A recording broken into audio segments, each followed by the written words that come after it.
जी के दबाव में अब आज घड़ियाली आंसू बहा रहे हैं। आज कह रहे हैं जातीय गणना होना चाहिए, जनगणना होना चाहिए।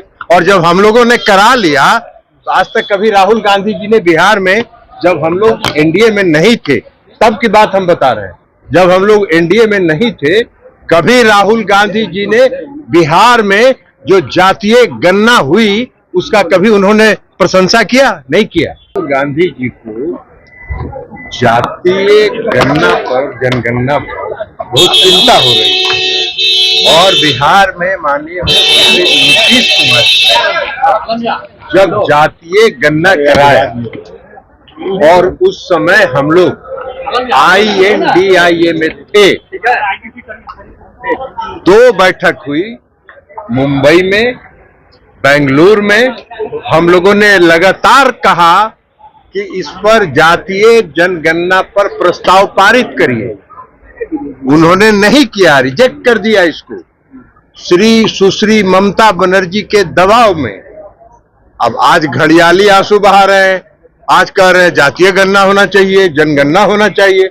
और जब हम लोगों ने करा लिया तो आज तक कभी राहुल गांधी जी ने बिहार में, जब हम लोग एनडीए में नहीं थे तब की बात हम बता रहे हैं, जब हम लोग एनडीए में नहीं थे कभी राहुल गांधी जी ने बिहार में जो जातीय गणना हुई उसका कभी उन्होंने प्रशंसा किया? नहीं किया।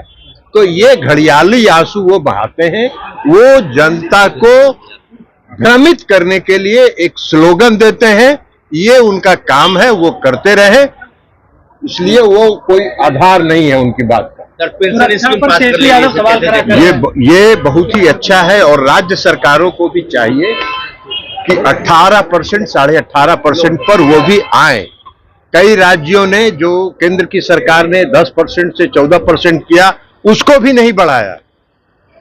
उसमें INDIA के रूल्ड स्टेट्स हैं, कई राज्य हैं, और अब केंद्र सरकार ने उसको 14% से बढ़ा के 18% कर दिया।